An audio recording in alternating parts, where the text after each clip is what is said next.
Hello, everyone, and welcome to this week's episode of VNture podcast.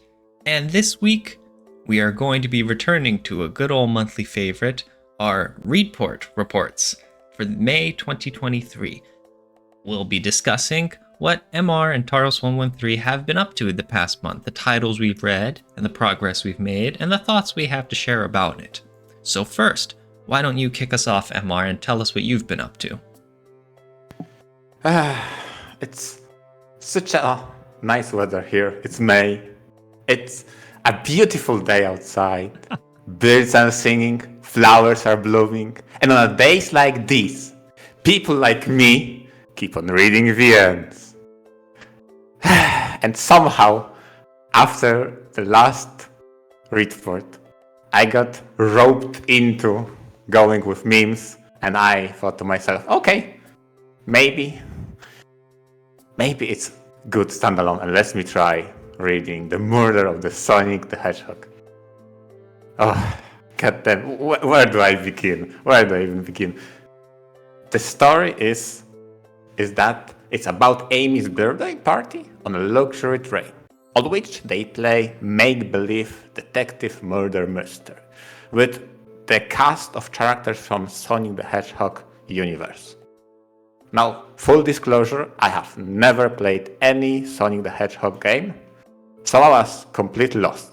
I know Sonic, I kinda know Tails, I did not know who Amy is, so for all the rest characters, I definitely did not know who they are. So, from an interesting perspective, it actually makes it harder, because I don't really know their personalities and backstories, to guess who misbehaves. So maybe this will enhance the experience of the murder mystery. But you know what? After playing it through, and I think I finished it, 2 hours, 10 minutes, something like that. Yeah, I think it stands on its own. Me not playing any other Sonic game, I think it's good. Yeah, it's good. Ah, sweet. I am so glad that you checked out this cool free VN that Sega released as part of the April Fool's Day joke, but it's not a joke. It's actually an awesome VN.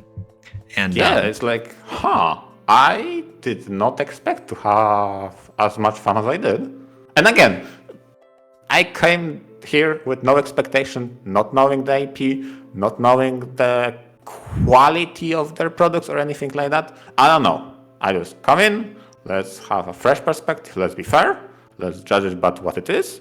And what it is quite nice, yeah.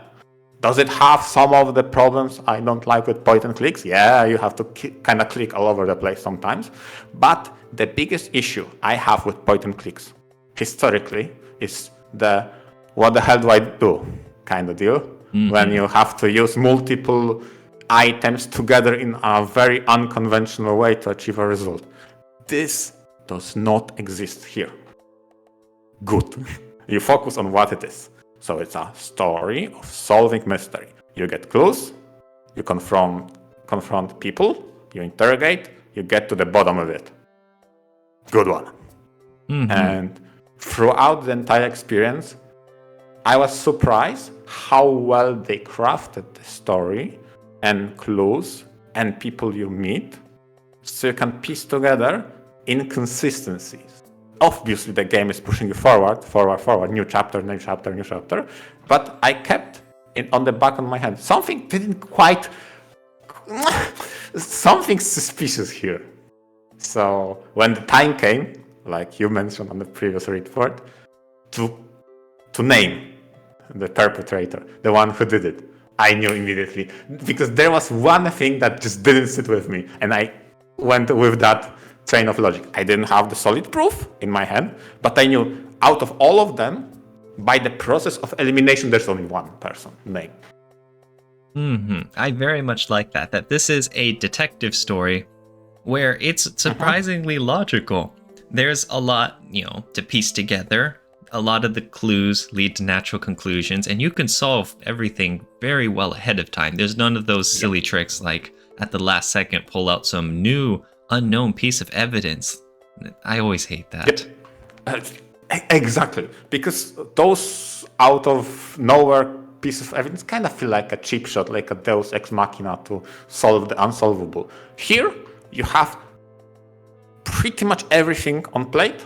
Some of those you need to have some leap of logic to connect, but you have a reasonable doubt, and you can call an educated guess to who did it. So, it was fun. It was fun. Although it is unfortunate that like the character you were most familiar with was Sonic, and he gets killed off. Yes, I mean it was definitely the definition of a blind playthrough. Okay, I did not know anyone.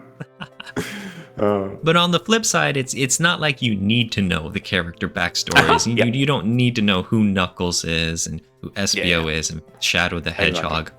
A lot of the times, they make their personalities known pretty early on, right? Yeah, exactly. Yeah. They are. I think they did a very well job on the very first introductory segment to showcasing who's who and how they behave without the murder mystery going on, because it's a make-believe, a pretend. Everybody has to play a role. But before they do that, you have a very brief chance to get acquainted. So this person is up to no good because she or her keeps stealing. That person has misplaced his ticket because he's very clumsy, etc. So you get to know those quirks. Yep, absolutely. Like, damn, that's a good introduction for me, for who doesn't know anyone. Like, yeah, I can dig it. Mm-hmm. And then this VN's also really funny, too. It's not like... Sure, there's some inside jokes and references and whatnot, but even as someone new to the series, there's just actual good content comedy in there. Especially like the entire casino train car. Do you remember? Best one. Yeah. Oh my goodness. I think what this VN showcased is maps and pictures make a difference. Oh my god, the way they had clues that present different perspective of a cabin, because there are multiple cabins on this train, and every chapter is stylized in this cabin. Some of the clues gives you a blueprint, maybe a look from the top, and you can look what's happening, what they claimed. Is it possible? Then you analyze it. Maybe something doesn't quite add up. If it doesn't quite add up, why does it quite add up? And then, yes, exactly that. Now, to your point, because you mentioned the casino, I think casino did something unexpected for me, because they, how can I say it? Because I'm vague on purpose, so not to ruin the surprise. There is trope in anime I really don't like, be it in anime and VNs. Everything that is said in VN or a title has a purpose. Meaning, if you have an anime, for example, right? So they plan something to happen, something big, right? The way they present it is twofold. If it fails, you as a viewer, you'll know the plan. If it succeeds, you as a viewer will never know the plan, and you'll watch it unfold. And now, think to yourself how many times that trope has been implemented. It's a crazy amount. Yes. When the plan is meant to fail, you will see it and you will hear it described in full detail, so you know what could have been. But if plan is by the story, plan is made to succeed, you will never know it. You will watch it unfold. It would happen all the time in the Scooby-Doo cartoons. Exactly. Every time it'd be like the group. Sometimes it'd be like the group would huddle up and say, "Okay, guys, I've got a plan," and then it'd fade to black. And then those times you would know, whatever plan they have to catch the bad guy, that's gonna work. And other times they're saying it out loud, and it's like, okay, so we're gonna hide here, and then Shaggy and Scooby, you're gonna run out there, and then we'll catch him, and it'll work out. And then it actually happens. It never does. Yep, that's common. Exactly. And why I mentioned that in Casino, because they played on that trope in a very unexpected way, and I'm like, wait, wow, yes, more of that. Yes, and then in the murder of Sonic the Hedgehog of all games, like it kind of flips it on its head, doesn't it? Yes. Yeah, because oh my. And then, they had a very interesting hook. I think those kind of titles that run the risk, right? So you have a setup very early on, you establish a premise. This is a make-believe murder mystery, okay? But what if we inject just a small uncertainty whether or not the premise is true? That's what they did. I'm like, I tried to remember every single piece of evidence and interrogation I could to know how to solve it, ultimately. Is it one solution? Do they try to misdirect me? There are multiple solutions. Just because they had a very interesting approach to both the murder mystery as a whole, the idea of a make-pretend murder mystery, and maybe what's going on. You don't know. Something unexpected happened or didn't very early on. Was it planned? Was it not? Mm-hmm. That's another thing I really like about some good murder mysteries. Not just about the mystery themselves, but of the story they're trying to tell.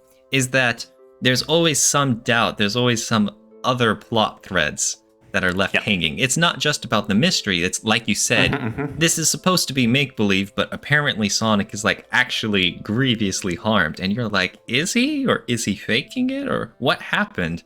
And then, of course, there's, like you mentioned, the other plot threads hanging. It's like, how does that play into this whole thing? It's like, are we really just on a happy birthday trip train? What's going on here?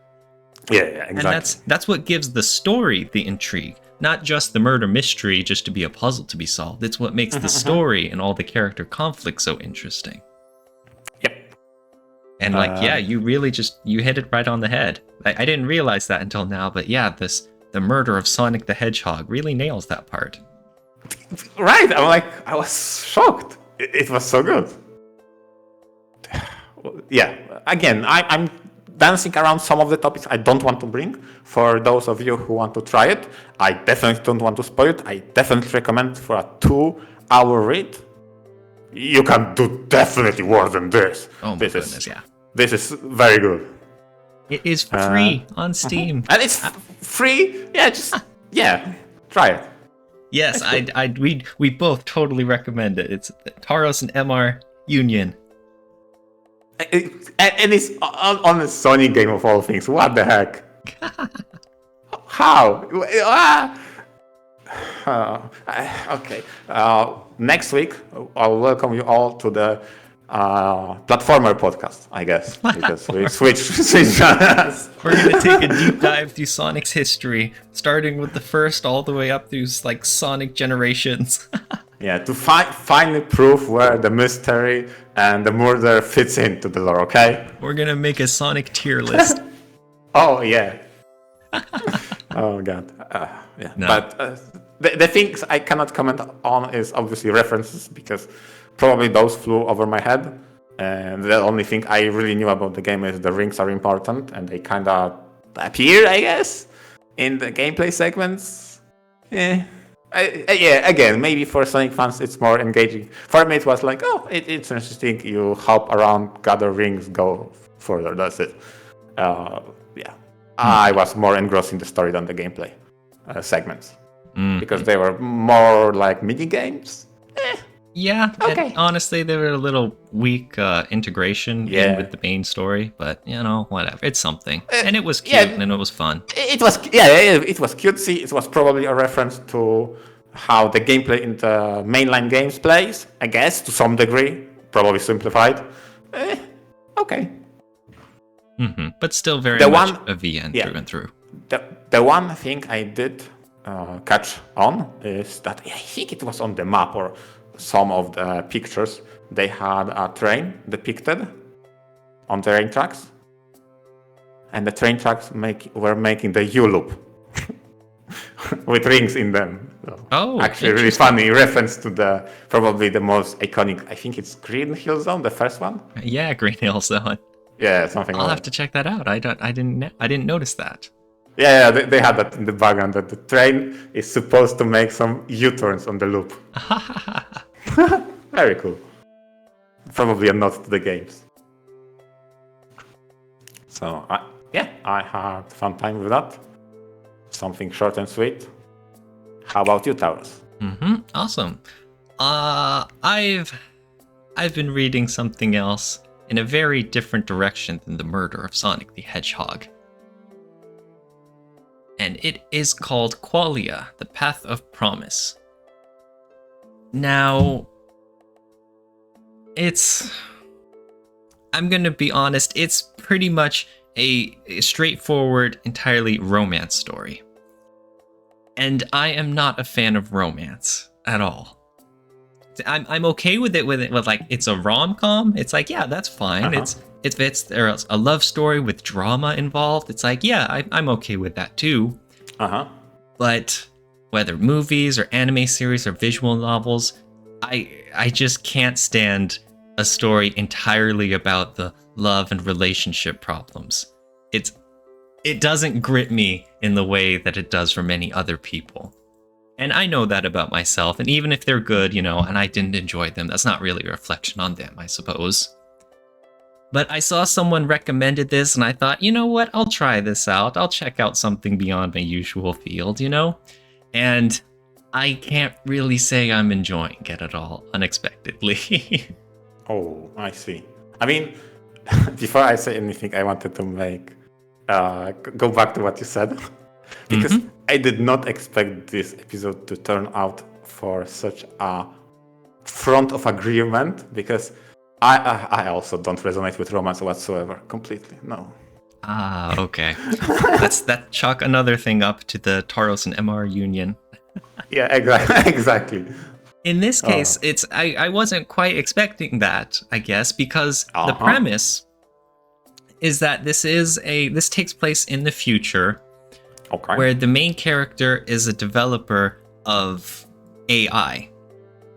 And so he, along with the help of a few others, develop and create a robot android girl, and they name her Machina. And she has cutting-edge AI to the point where she passes the Turing test, where a human can't tell that they're conversing with a robot instead of a person. So she is extremely advanced, and by all means, she appears human. Even though technically she's an android, she's made of metal and wires and stuff and whatnot. And so the entire story is about the main character slowly growing feelings for her.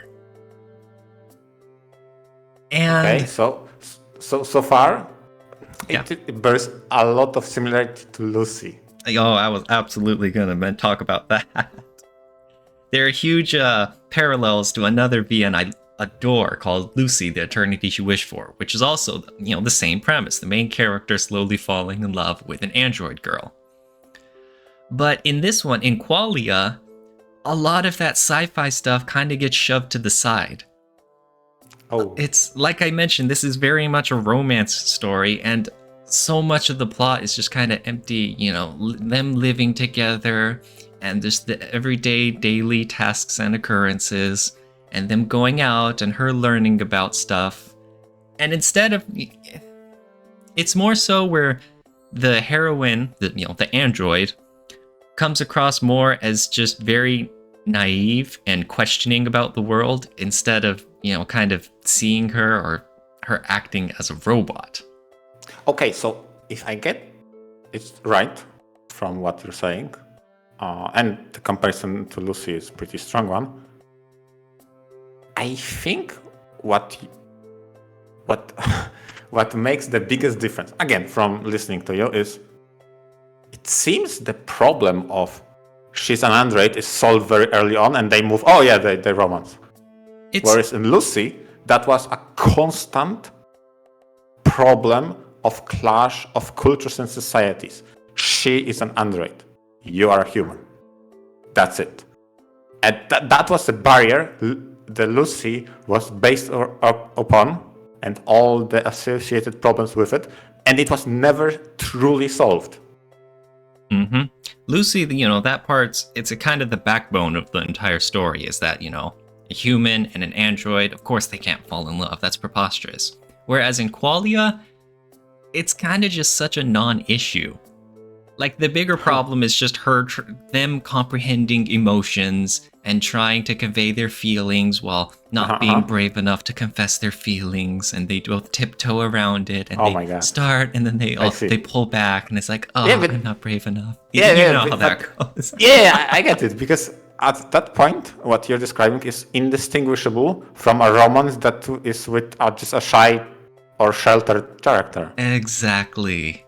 And it's just, I feel like a lot of that potential was lost. And she is an android. She does have to come in for maintenance, and there are a few plot beats where it happens. But like I said, just that main source of conflict that was in Lucy is not present here in Qualia. I mean, if the maintenance is non-consequential, because, it is, now it's done, then it might not be there anymore, right? Mm-hmm.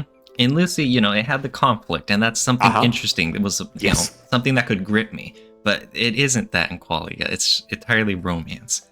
Well, I think... and before you go too far into that, it really shocked me that there was something, I guess in the middle of this story where things got really interesting. I was like, holy crud, what is going on?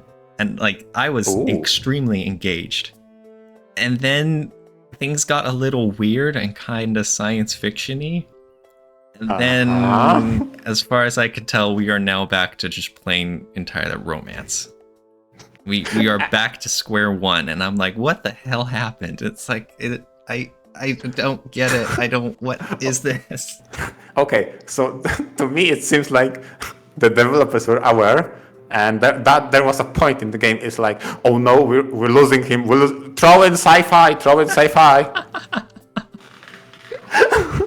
Like, what does Taros like? We gotta throw it in. We have to keep him interested.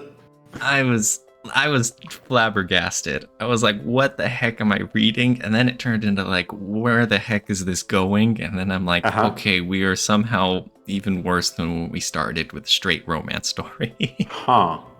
It is, obviously, I don't want to spoil anything. It's just, I'm very confused and lost about this VN. Like, to anyone who does enjoy romance, a lot of the, I guess you could say, conflict in this story comes from the main character kind of feeling down on himself, and now there's a bright light in his world with this, android that he created, and she's a cute girl, and they're living at home, and it's like, oh, I've been alone for so long, and now it's like there's something warm in my life, and it's, that stuff.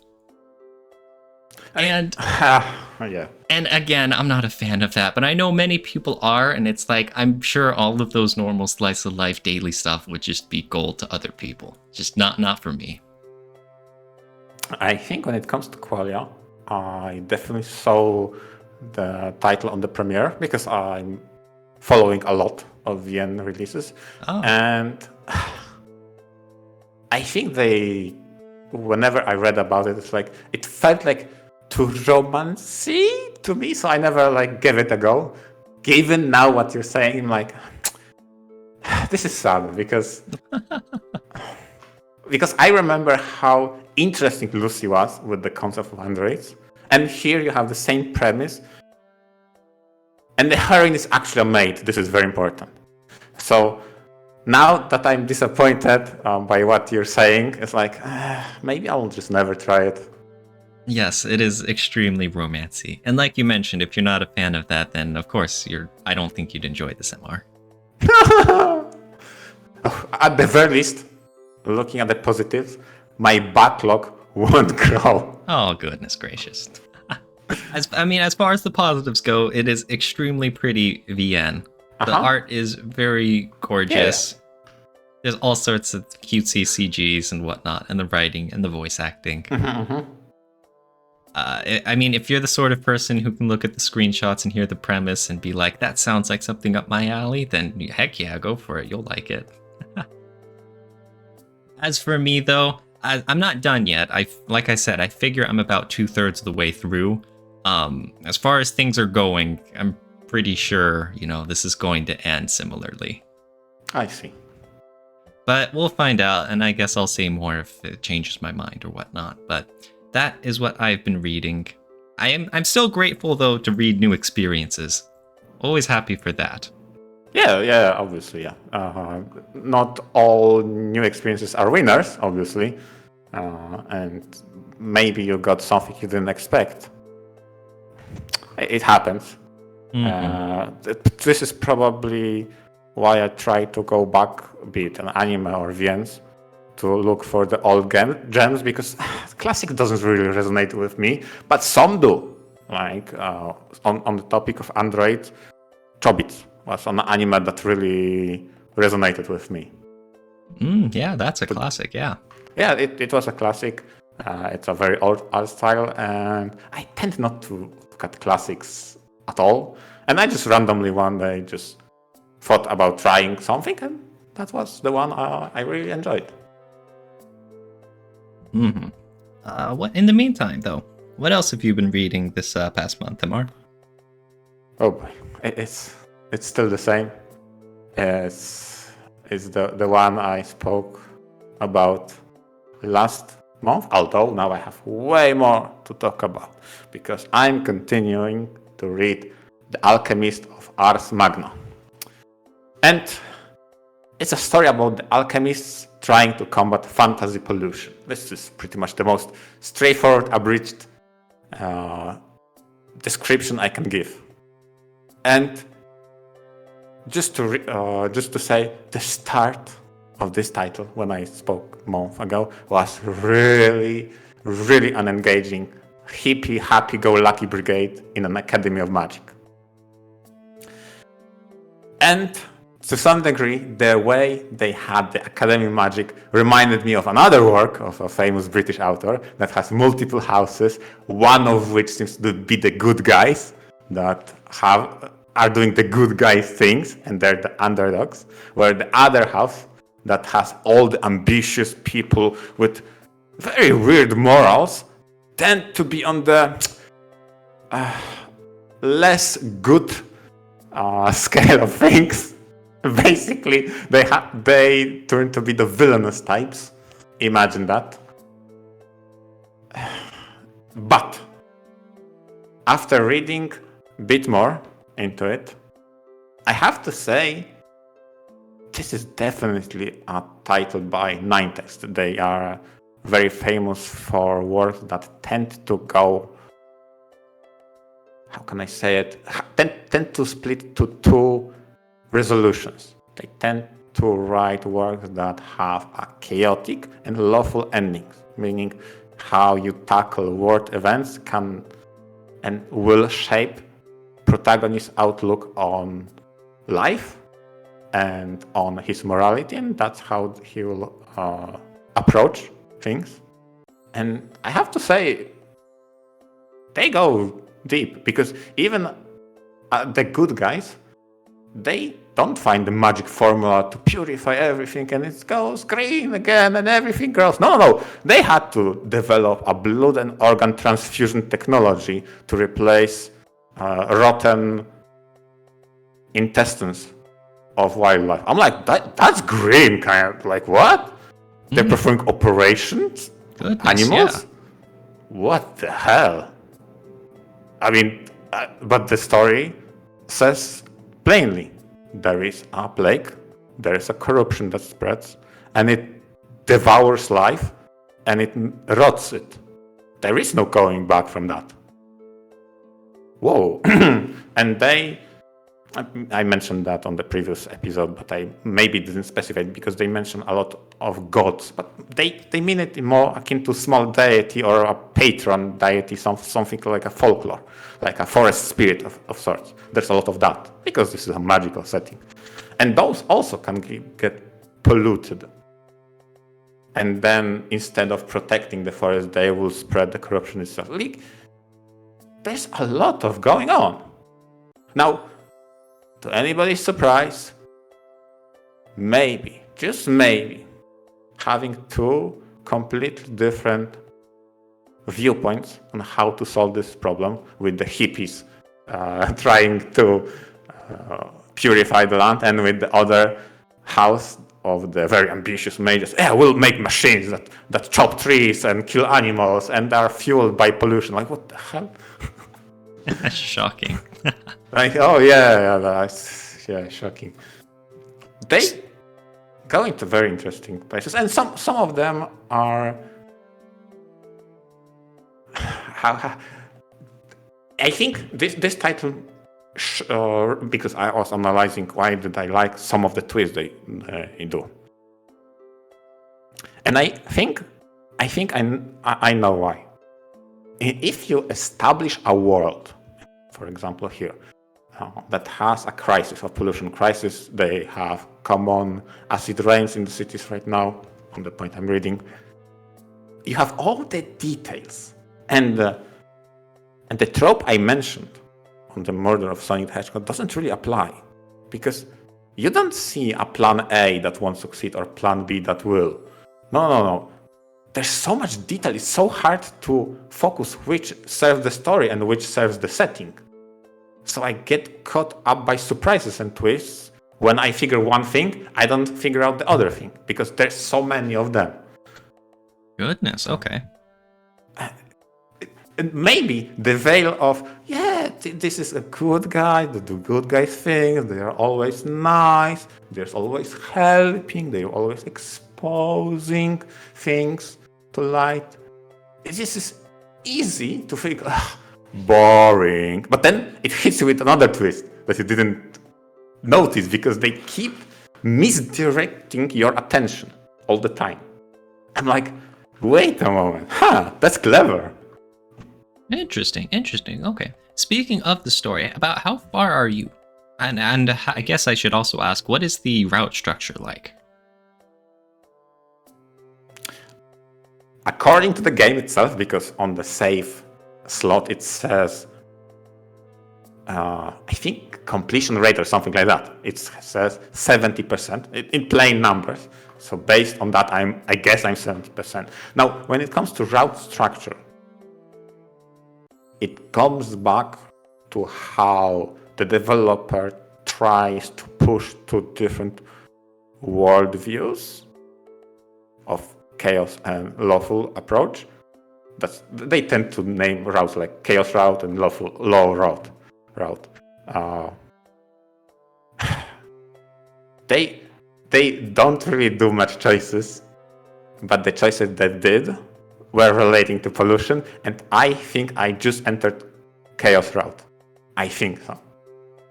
Because protagonists became way more practical with solutions to pollution instead of idealistically. Interesting. So more like a total change in personality or character. I wouldn't say total, but some approach changed. Instead from being idealistic, he became more realistic and pragmatic to some extent. Okay. Which is interesting, because definitely this, for this developer, I know 3 titles. And the Venus Blood series, the 2 titles I played before, and this one. And among all those 3, the other 2 features demons, fiends, kinda evil people by default. This one is actually the opposite. The guy defaults like a nice guy, good boy kind of character, and now he becomes hardened by reality. Like, okay, where this is going. All in a Fate's Day night. Yeah, exactly. Okay. But you still have plenty ways to go. And who knows where the story will take your characters, right? Exactly. I have no idea. It keeps going on. And it's... Again, I try to avoid any spoilers, but they really make sure for you to pay attention, because in the previous chapter, I was about 50% done. They announced the Grand Crusade. Let's go and fight the pollution. Let's go to the polluted land and fire our vacuum cleaners to vacuum everything. Something like that. More or less. I'm obfuscating what is going on, so I don't spoil.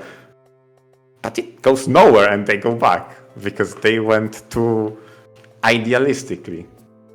So instead of that being the end, now we have to deal with aftermath of failed expedition and how that affects not only morale of those alchemists present, but also citizens that see failed expedition and inability of that academy to protect its citizens from incoming pollution and acid rain. So they kind of have to cope with the failures, huh? Yeah, interesting. It has political ramification. Interesting. Yeah, that's why I'm saying, like, I did not see that happening. So hopefully, yeah, there'll be many more surprises in store. Yeah, I hope so too. So, yeah. And with that said, I think this is the time to close. Thank you, everybody, for listening for our monthly Readport. Hopefully, you learned something today. And maybe, just maybe, you'll follow up on our recommendation to play Murder of the Sonic the Hedgehog. Yes, Murder of Sonic the Hedgehog, the VN of the year, baby. Yes, thank you everyone for listening, and see you next week. Goodbye.